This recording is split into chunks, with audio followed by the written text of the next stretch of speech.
Hello, ma'am and sir. I'm Makatering Kampanar. I am 37 years of age. I'm from Mindanao, Philippines, but I stay now in Kuwaiti.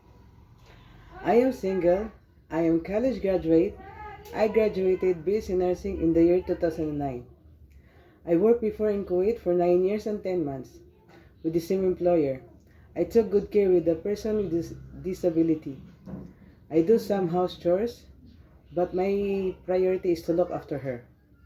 And I'm also work in Qatar for 3 years with the same employer. And also I took good care for children age 1.5 years old, 2.5 years old, 4 years old, and 6 years old. I do some cleaning, washing clothes, and ironing clothes. And I'm willing to learn more experience. And I'm hoping that you consider me to work in your wonderful family.